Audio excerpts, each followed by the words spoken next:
Ah, Boa noite a todos, meu nome é Diogo Rodrigo, aqui da Personal Psicocare. Hoje a nossa entrevista é com o professor Daniel de Souza. Vou chamar ele aqui já para a nossa entrevista.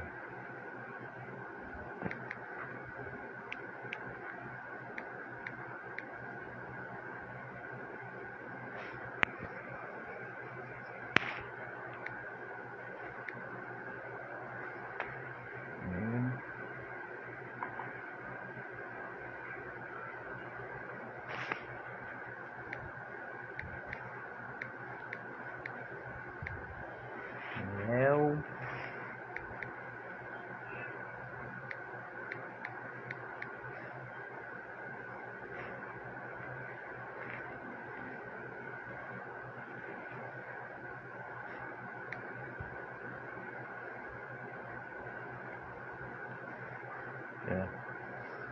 Bom, agora do Daniel.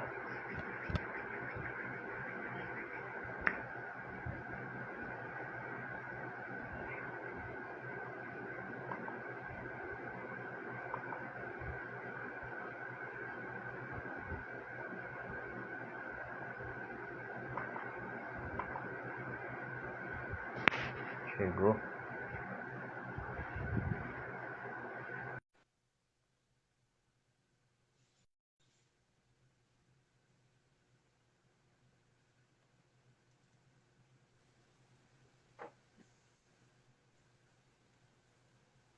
Daniel?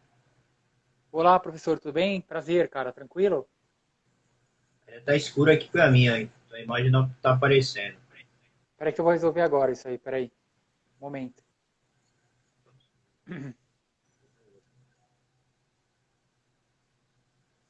Consegue me ver agora? Sim, sim. Eu vou trocar de fone que eu não tô conseguindo te ouvir direito. Tá meio acústico. Tá me ouvindo agora?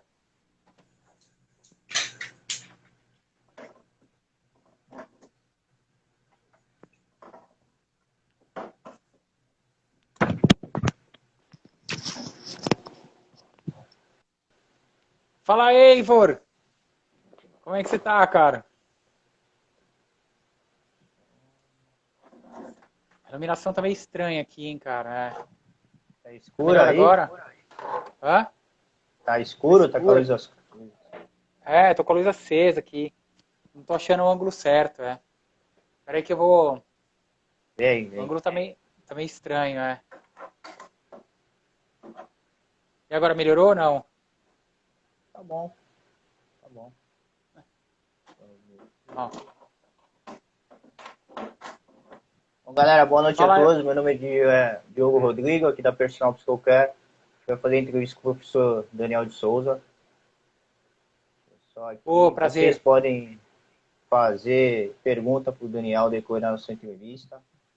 O tema é sobre a carreira dele, mas a gente vai falar de diversos assuntos aí.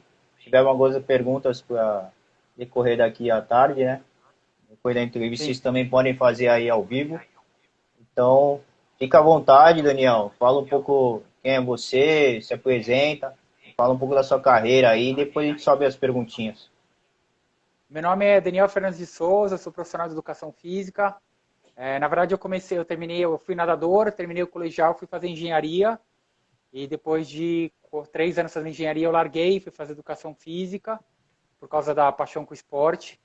Aí tive a oportunidade de trabalhar com o José Rubens Delia, depois fui trabalhar com o Marcos Paulo Reis e fui trabalhar no Instituto de Ciências Biológicas na USP como voluntário com o professor Costa Rosa e o Eivor Martins, que está aqui na live, que é doutor em biologia, era o braço direito nas pesquisas com sistema imune e exercício e nutrição.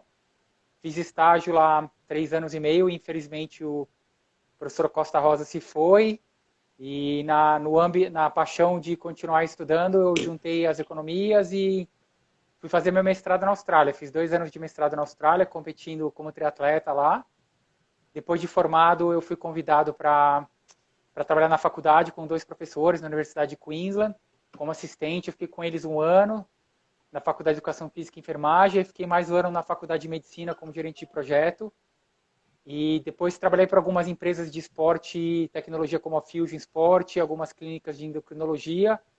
Aí trabalhei 5 anos no governo, na Austrália, na prefeitura da Gold Coast, como fisiologista na parte de prevenção de doenças crônicas e acidentes, lesões e reabilitação. E voltei para o Brasil em 2016 e estou trabalhando com uma empresa australiana de tecnologia do esporte e saúde, que é líder mundial em avaliações neuromusculares, chamada Valde Performance, ou valde.com. E hoje também trabalho com uma empresa de avaliação biomecânica de ciclismo na Nova Zelândia, chamada Velodic Fit. E também desenvolvo meus projetos com reabilitação de doenças crônicas. E queria agradecer mais uma vez o Eivor por entrar aqui, porque o meu primeiro artigo publicado foi com o Eivor, com serotonina. Eu lembro até a gente sentado no canto do laboratório, isso foi em 2002, final de 2002, ele me ajudando a escrever o artigo. Aí só tenho a agradecer. Pô, legal.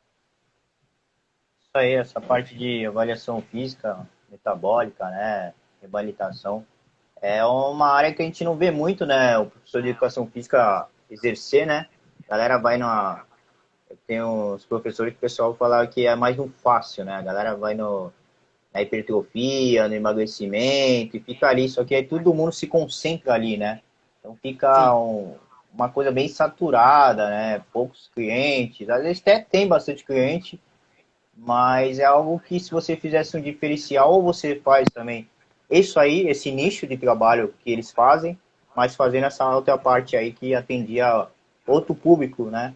Aí você consegue fazer um diferencial, né? Mas se você ficar sempre numa coisa ali, nem sempre aquilo ali vai te dar o que você, sei lá, um sonho, um dinheiro financeiro, vai realizar suas vontades, né? Na verdade, o mercado do dia a dia, né, de fitness hoje, de esporte, por causa da parte comercial, ele acaba ficando, não é banalizado, mas o profissional ele acaba ficando preso com o que o cliente quer, né? E cria um perfil de serviço. Mas existem outras formas de trabalhar mais profundas, por exemplo, na parte de avaliação física, com esses conhecimentos de sistema imune e exercício mais profundos, que você pode aplicar para a saúde, que eu aprendi aqui com o Eivor no ICB.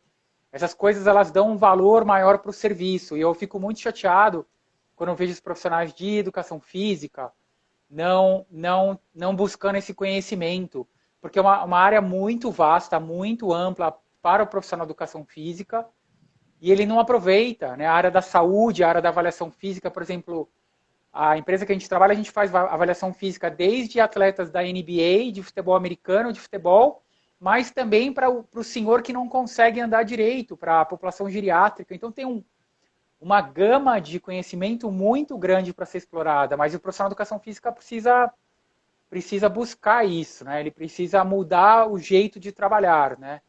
Às vezes hoje eu fico mais feliz que antigamente os profissionais eles ficavam presos na academia, né?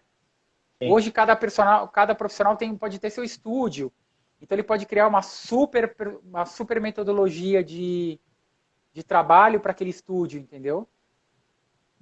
Verdade. Agora tem bastante estúdio, né? Devido a essa restrição de academia, né? De horário, o pessoal juntou um dinheirinho, né? Conseguiu abrir bastante estúdio aqui em Santos tem bastante de estúdio, assim. E eles contratam os professores já para ser personal naquele estúdio ali, mesmo eles sendo comandado.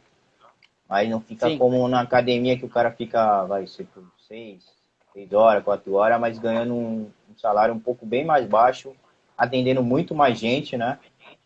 E ali de personal você já se concentra, vai tipo, pelo menos 3 alunos ali por horário ali, você consegue desenvolver seu treino personalizado, né?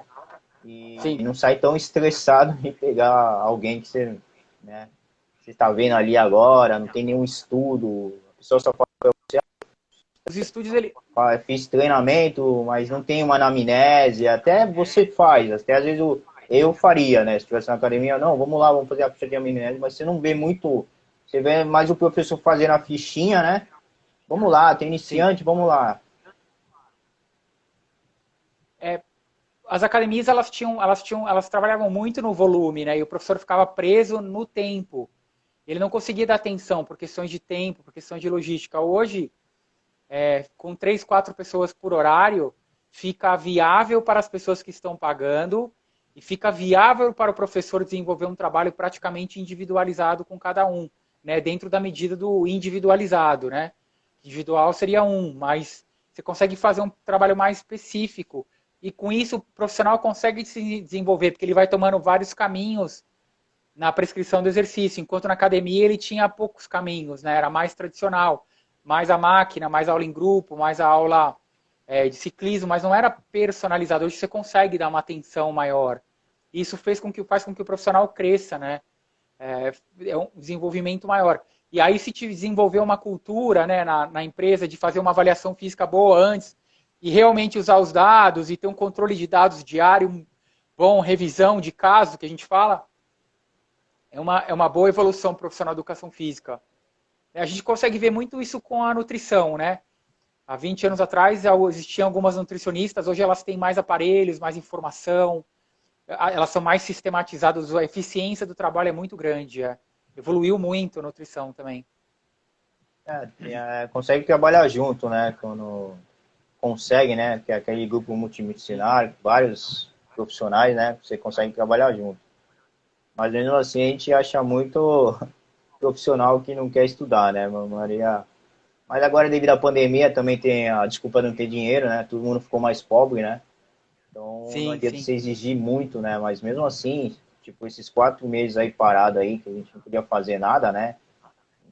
Mal, conseguia até dar aula online, às vezes, quando o aluno queria também, né? Porque eu peguei muita gente precisando bastante, assim, de você do lado. Então, o pessoal mesmo fala, eu não vou fazer nada porque você é minha bengala. Se você não estiver aqui, eu não faço nada. Então, você pode dar o exercício que você for. Tinha alunos que continuaram pagando, teve alunos que falaram, perdi emprego, não tem como. Eu falei, tudo bem, vou continuar fazendo os vídeos aí. Se vocês quiserem fazer um dia, né? Para não ficar parado, tranquilo. Mas esses 4 meses consegui estudar bastante coisas que eu não estudei quando não tinha pandemia, entendeu? Acho que se a pessoa pega, tô vendo aquilo ali, deram muitos cursos de graça, né? A galera não ficar com aquela neurose, putz, quando que eu vou voltar, né? Meio maluquinho, né? Então, o pessoal que não estudou, porque não quis também, né? Então, não adianta ter essa desculpa, não dá, essa área é difícil. Mas se você também não ter a determinação de ir ali, sentar do lado do computador, ler, pegar um livro e ler, não adianta também, né? É isso que você falou. Amanhã você vai até fazer uma live com o Lama Dorje, né? Eu assisti uma live dele, eu converso muito com ele. E ele falou, aproveita o tempo na pandemia para fazer alguma coisa produtiva, né? Algumas pessoas conseguiram, como você, outras não. Mas tem muita informação na internet hoje, né? Muito artigo científico, muito e-book. Você também consegue procurar uns livros online com custo mais baixo. Então, o profissional, na verdade, o profissional de educação física, ele tem que quebrar esse paradigma de não estudar, né? Um profissional de saúde, ele tem que estar sempre estudando, né? O conhecimento muda o tempo todo. E, infelizmente, como em toda profissão, existem pessoas mais dedicadas ou menos, mas a educação física carrega um estigma muito ruim de não estudar, né? Então, fica um pouco... O profissional tinha que aproveitar isso de outra forma, eu acredito. E com relação ao online, progrediu muito, foi uma coisa que forçou todo mundo a evoluir muito rápido. Hoje tem muita gente fazendo home office, descobriu que funciona. Hoje tem muita gente morando fora de São Paulo e trabalhando online. E mesmo os profissionais de educação física, até tem a empresa que eu trabalho, a Valde, desenvolveu uma plataforma com 4.500 exercícios chamada Telehab, Telehab. Você pode registrar gratuitamente, você manda o treino, o profissional recebe, se o aluno recebe, ele cadastra no aplicativo, e do aplicativo ele grava os vídeos que ele está fazendo e você olha de casa. Então cria uma super ferramenta, né? É lógico que demora um tempo para se adaptar, mas não vai ter jeito hoje, né? Mudou muito rápido. Eu queria agradecer o Marcelo que entrou aí, que é nada mais, nada menos que o fisiologista do Santos Futebol Clube. É excelente profissional e fez um trabalho maravilhoso e obrigado por entrar. Isso aí.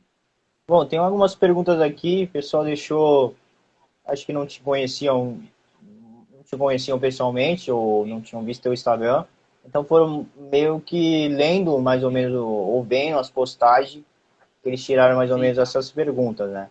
Então eu vou aqui dar uma voltada aqui pela parte aqui de treinamento. O pessoal estava perguntando coisas básicas que às vezes a pessoa não sabe mesmo, ou pessoas bem leigas, né? Sim.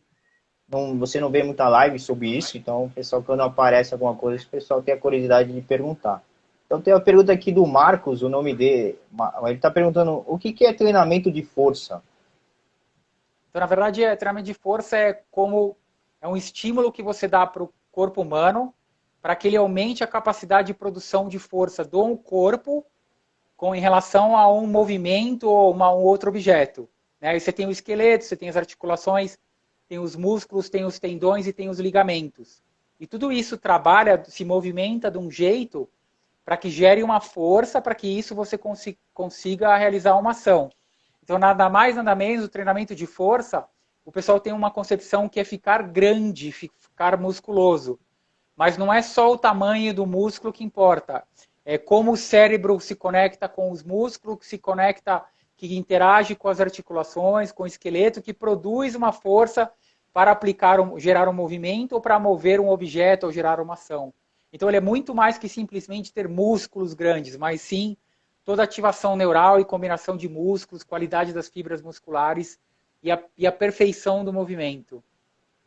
Legal, a galera confunde muito com esses treinos assim de hipertrofia, resistência, né? Então, às vezes, o Sim, cara não sabe exatamente o que é o treino de força, né? Mesmo perguntando pro professor, o professor também não, né? Nesse caso, não estuda também. E aí fala qualquer sim. coisa. Eu lembro quando eu era moleque, era atleta, eu sempre perguntava, pô, vamos fazer um treino de força, né? Brincando, né? E o professor, vamos lá, não sei o quê. Mas eu, exatamente, na faculdade mesmo que eu fui aprender com um professor de musculação, ele falou, meu, aí eu falei, pô, professor, o cara falava cada coisa que eu ficava pensando, e não era nada que o senhor acabou de falar, né? Lembro que em Engraçado. 2006 eu estava fazendo alongamento e o Nakaya, que é técnico de atletismo, foi finalista olímpico como atleta em 1984, no 4 por 100. E eu estava me alongando, ele falou, tá aí, professor, tá fazendo treinamento de força. Tá melhorando a qualidade da fibra muscular para gerar mais força. De uma forma conceitual. Outra também, a população geriátrica. Ela pode não ganhar massa muscular, mas se você estimular, ela ganha força.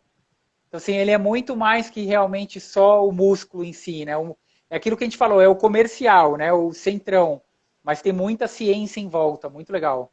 Eu, particularmente, gosto, acho extremamente interessante. Por exemplo, hoje, se você fizer um salto numa plataforma de força, você consegue detectar simetrias mínimas entre jogadores da língua inglesa que tiveram lesões 12 meses antes ou não. E isso é força. Ficou com um déficit, uma alteração na produção de força no salto. Então, assim, ele é muito mais amplo. Entendi. Você acredita que jogadores tipo Neymar não trabalharam bastante, assim, a pessoa que estava com ele não trabalhou muito essa resistência de força, por os caras, acontece muitas lesões, né? Você vê o Cristiano Ronaldo e o Messi, praticamente Sim, não tem lesão, eles não têm notícia disso. Aí você vê o sim. Neymar, tem muita lesão. Você acredita que aconteceu o que ali? Então, aí, por exemplo, o Paris Saint-Germain é cliente da empresa que eu trabalho. Eles têm um trabalho de Legal. avaliação de força muito grande. Mas aí entra outras coisas, o estilo de jogo do jogador, né? O Neymar é um cara que acaba atraindo um contato físico maior, diferente do Messi e do Cristiano Ronaldo. Ele já teve algumas lesões de tornozelo e pé, e essas lesões de tornozelo e pé, elas geram assimetrias, né? O corpo ele fica levemente desbalanceado. Como ele exige demais do corpo, esse pequeno leve desbalanço pode aumentar o risco de lesão. Então é multifatorial, assim, eu acho difícil você dizer, mas às vezes o estilo de jogo do jogador também tem isso, né? E tem jogadores que têm uma certa predisposição maior, a outra não, a lesões, assim, por fatores ainda que precisam ser mais estudados geneticamente ou por outras razões biológicas, precisa ser um pouquinho mais estudado, eu acredito. Entendi. O, o fisiologista do PSG se chama Martin Buchheit. Se você procurar bastante artigos dele de força, ele fez um agora com muito interessante, até com, acho, com extensão do quadril, você deitar no chão, faz extensão do quadril sobre a plataforma, seguido de um salto pliométrico e aterrissagem, ele conectou com lesões. Então, assim, a quantidade de informações ainda é muito grande, mas tem muito a investigar. Teve um, não, acho que não foi do PSG, mas teve algum fisiologista francês mesmo que ele estava falando que talvez não né? Talvez não, ele afirmou, é o que estou falando talvez, mas e também é o jeito que o jogador vive a vida dele, como se ele se Exato. prepara, se ele se cuida, né? Porque bebida, noitada, mal você dormir Sim, pouco, isso também faz muita diferença, né? muito. O sono é fundamental para a recuperação. O sono, a alimentação, né, o sistema imunológico e a vida mais rotineira, né? Estar presente também é muito importante, né? Chegar para treinar com a cabeça leve, né? Estar presente no movimento e tudo, isso faz diferença, né? Isso, infelizmente, alguns jogadores demoram mais para ter essa maturidade, outros nem tanto, né? O Cristiano Ronaldo é um cara extremamente dedicado, né? Treina 2 vezes por dia, tem um trabalho extra. O Messi, você vê que é um cara regrado. Isso com certeza faz diferença. Legal. Aqui, praticamente falando, a gente já vai respondendo as perguntas do pessoal aqui, Sim, né? Fizeram sei. bastante pergunta aí. Eu vou pegando algumas que são diferentes. Deixa eu ver aqui.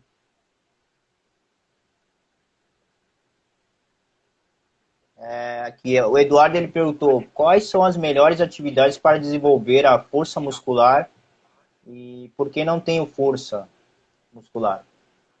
Se você entrar na National Strength and Conditioning Association nos Estados Unidos, eles têm algumas guidelines, algumas referências sobre treinamento de força. E normalmente eles falam em trabalho de core em cadeia cinética fechada. Por quê? Quando você está fazendo um agachamento, ou um agachamento lateral, ou fazendo um Smith, alguma coisa assim, com trabalho de bola mais os pés no chão, você está utilizando o pé, tornozelo, joelho, quadril, a lombar, o core, tudo integrado. E essa produção de força, apesar de a carga não precisar ser muito grande, ele integra tudo.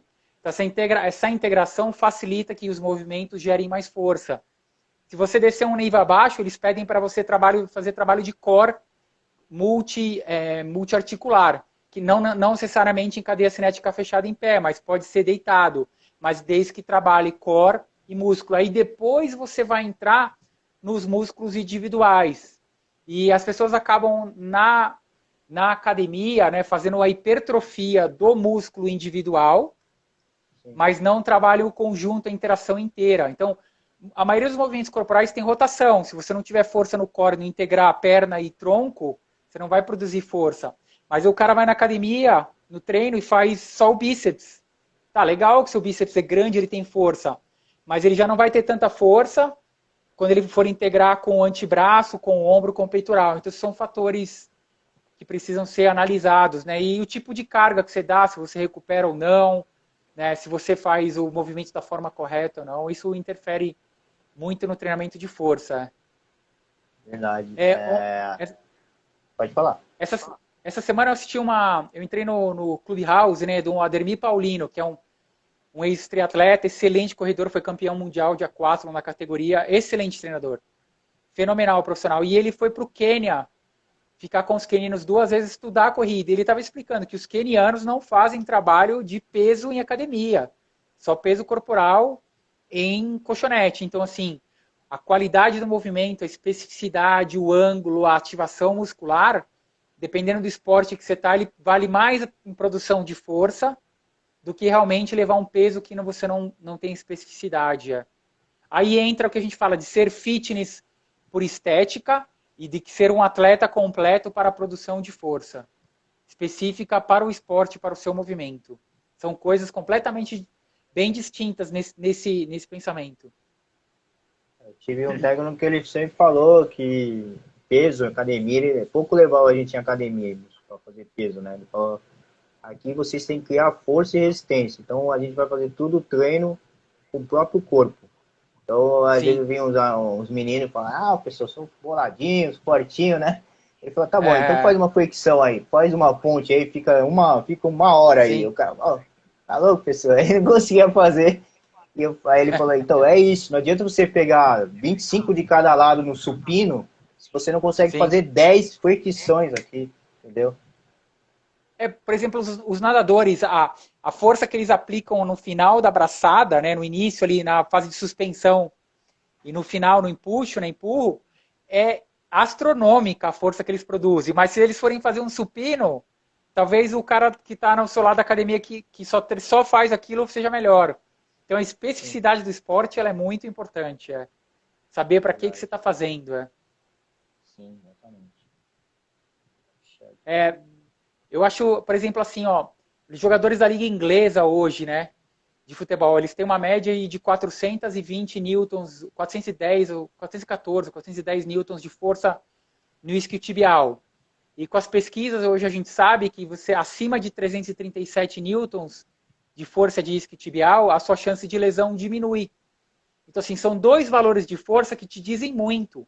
Mas você também tem que levar em consideração a posição que ele joga, que perna que ele chuta, se ele acelera muito durante o tempo, se a posição do quadril dele está alinhado com a lombar. Então, assim, o treinamento de força ele tem muitas. Não é simplesmente um peso e um músculo grande, ele é multifatorial.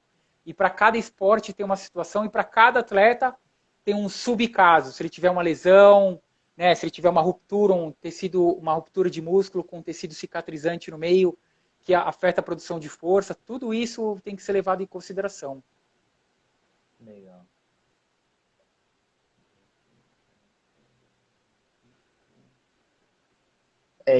Vai aqui abrir um pouquinho aqui para a pergunta do pessoal aqui, do teu passado. Sim. O pessoal está perguntando aqui como foi sua vida como triatleta. Eu fui nadador, né? Não fui um nadador bom, fui federado, mas era bem mediano. Mas eu sempre corri muito bem e me destacava nas provas de aquatlon.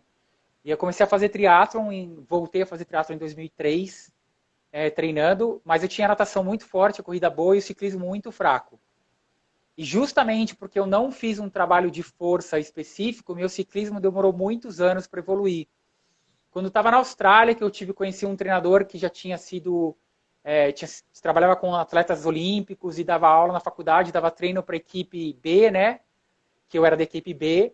E ele falou: você precisa fazer um trabalho de força específico para os músculos do ciclismo, para ativar os músculos. Eu fiz muito agachamento com as pernas a 45 graus, muito trabalho de core.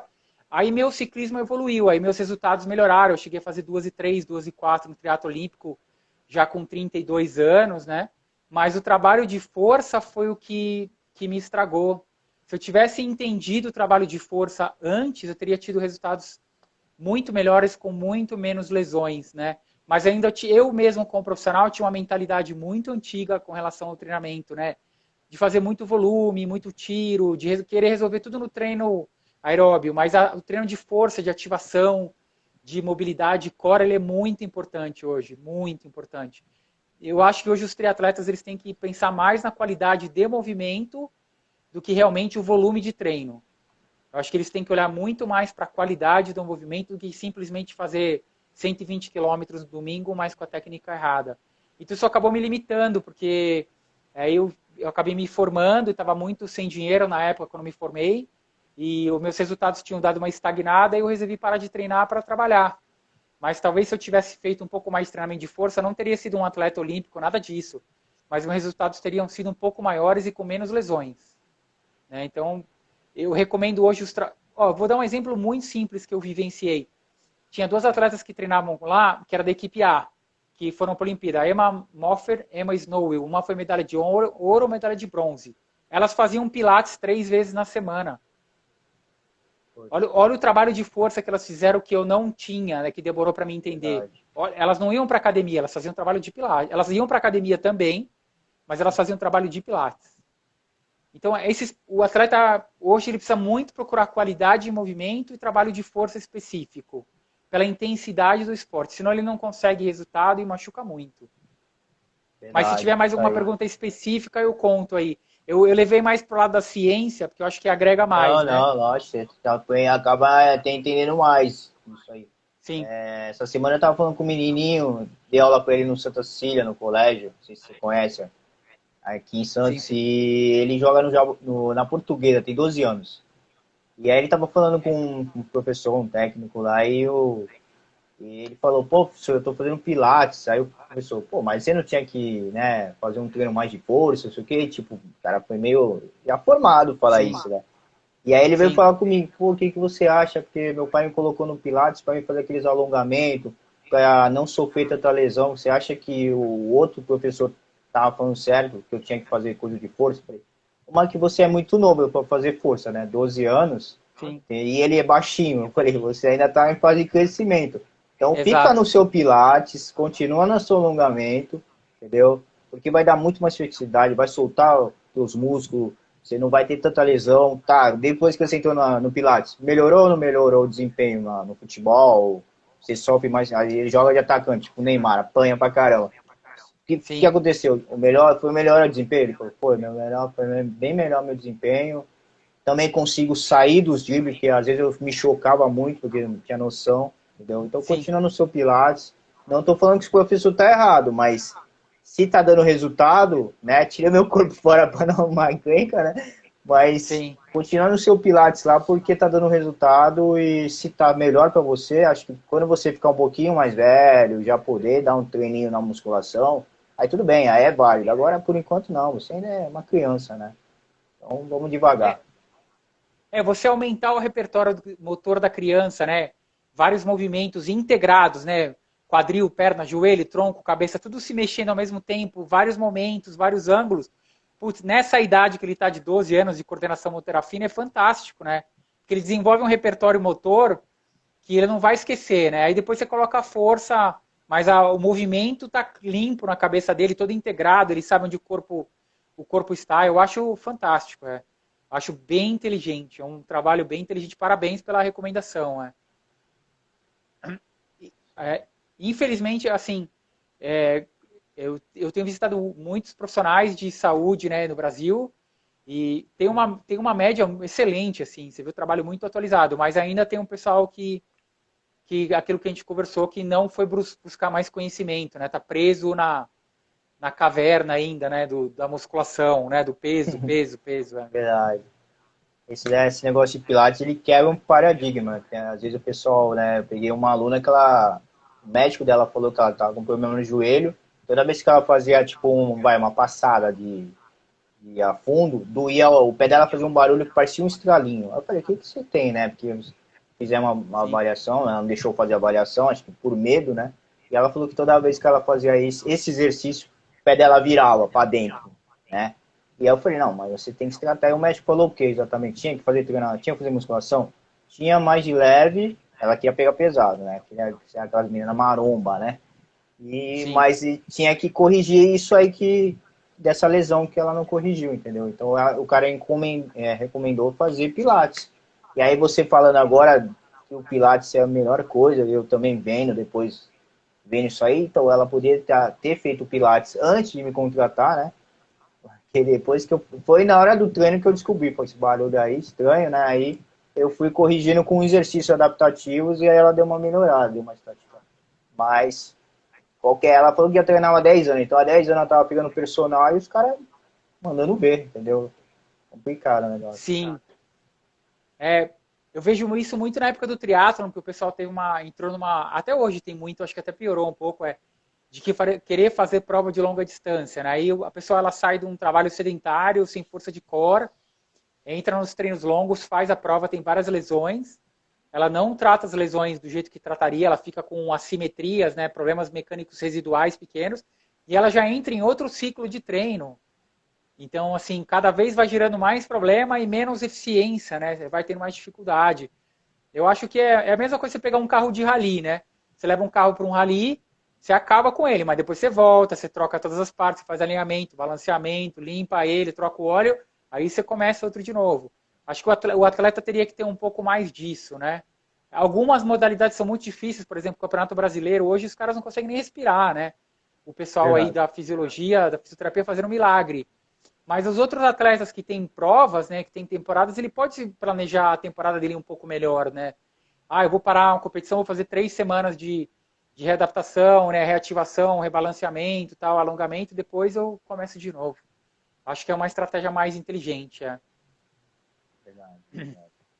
É isso aí.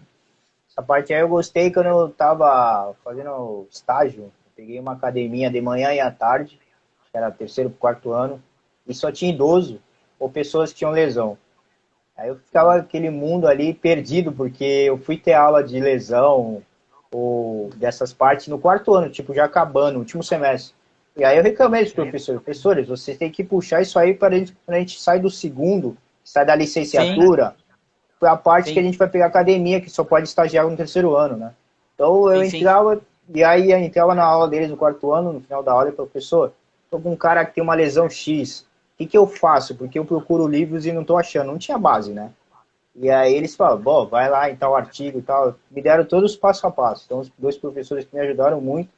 E aí eu comecei a pegar esse gosto de trabalhar com o que você faz hoje, entendeu?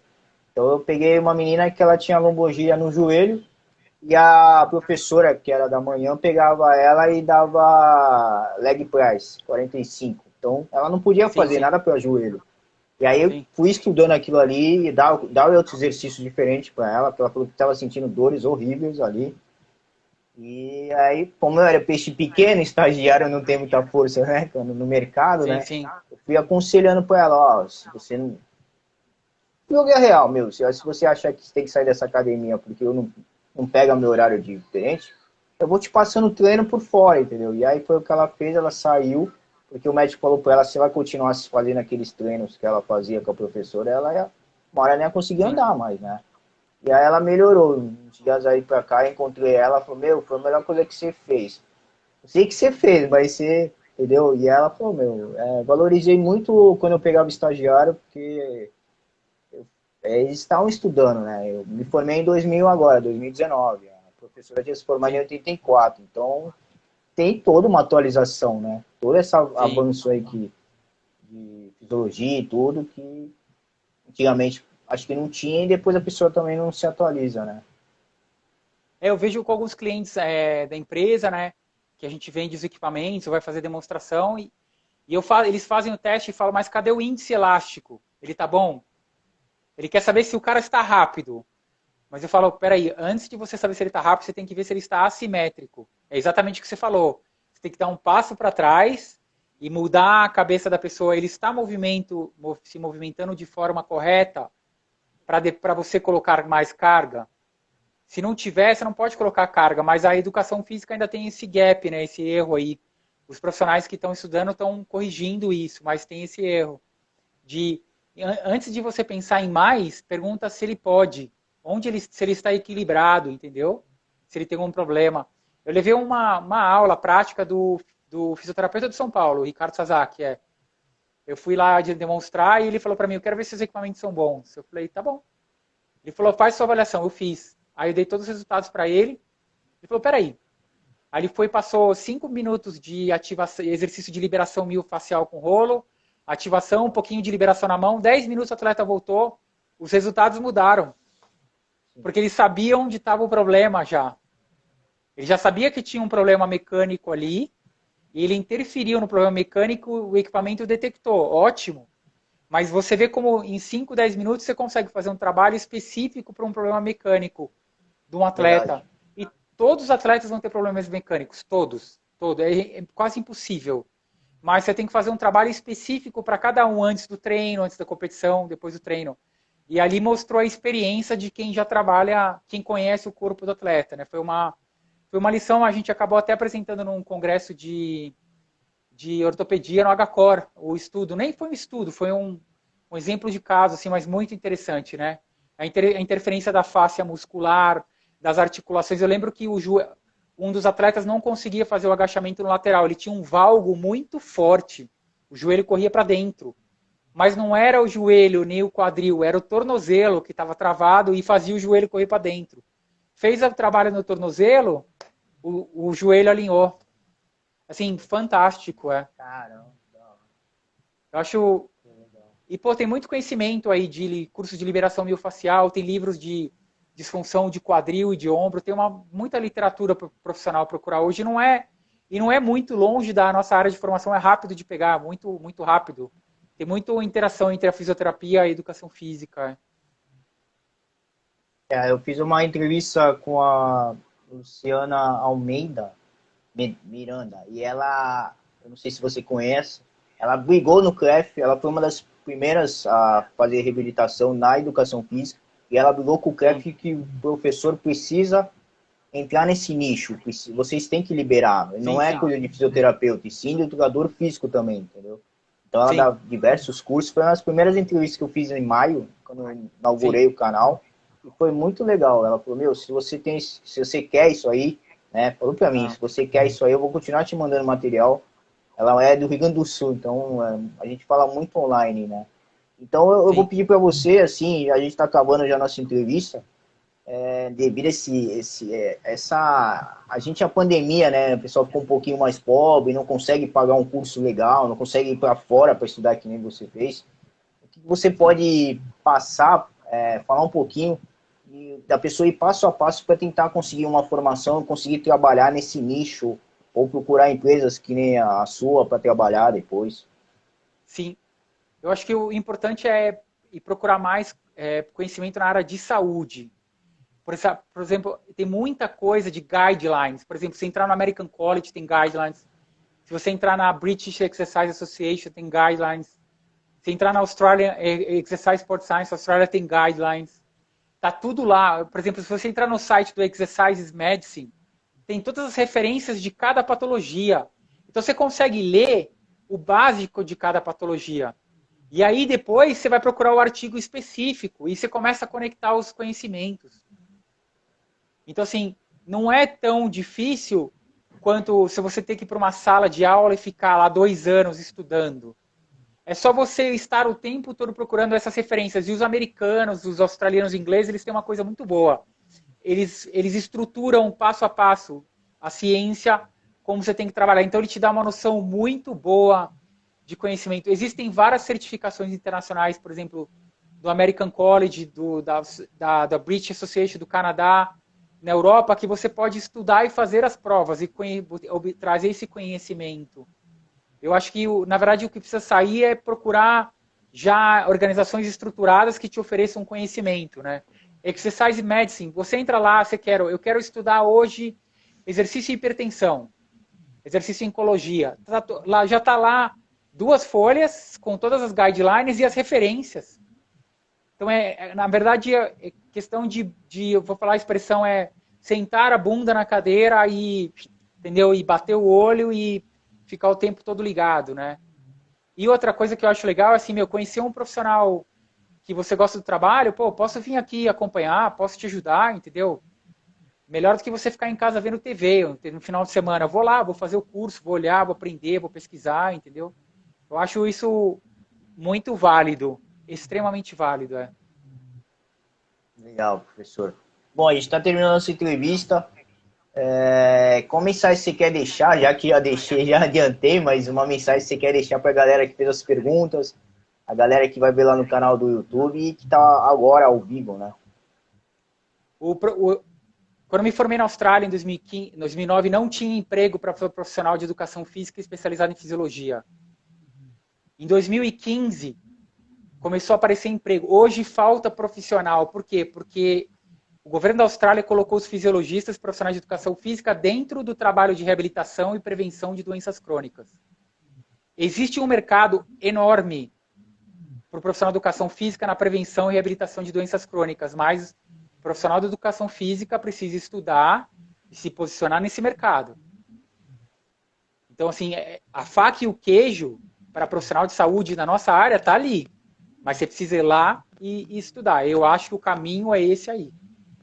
Na saúde é fantástico o trabalho, é infinito, o conhecimento mal começou e tem um campo enorme para os profissionais de educação física na área de saúde e reabilitação de doenças, prevenção e reabilitação de doenças crônicas.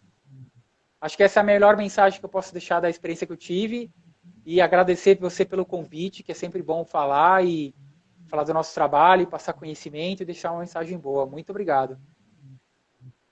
Isso aí, galera. Bom, galera, muito obrigado pela audiência aí. Amanhã a gente tem uma entrevista muito legal, duas, né? Uma com o jornalista esportivo Fábio Passos, do Globo, ele é do Globo Esporte de São Paulo, daqui da TV Tribuna. E depois com o Edu, que ele vai falar um pouco sobre meditação, ele foi técnico preparação olímpica, e ele vai falar um pouquinho da vida dele, da carreira dele. Tivemos também muita pergunta também, então vai ser bem legal. É diferente, muita gente falou, nossa, é diferente essa entrevista, então eu sempre estou surpreendendo a galera aí trazendo um profissional diferente aí, como o Daniel, que foi muito legal. Posso adicionar uma coisa? O Edu foi meu treinador de natação por 3 anos e eu pratico meditação com ele há uns 10 anos já. Ele tem muito conhecimento para passar aí para o atleta e para o ser humano na área de meditação e esporte. Eu recomendo 100% aí. Isso aí. Depois agradece a professora, a doutora Andréia Salvador, que te indicou para mim, porque eu fiz uma entrevista semana passada com ela, e ela falou, vai com o Daniel aí, que vai ser bem legal para você. Obrigado, hein? Tá bom? Então, galera, daqui 10 minutinhos a entrevista do Daniel vai estar lá no canal do YouTube, já adiantando, entre lá na lupinha do YouTube, escreve Personal Psicocare, vai aparecer mais de 180 entrevistas, logo, logo do Daniel vai estar lá também. Quem perdeu, avisa aí teus amigos, quem perdeu, para ir assistir lá também, tá bom? Valeu, a gente vai conversando aqui pelo WhatsApp, pelo Instagram, valeu. Um abração. Tchau, tchau. Abraço.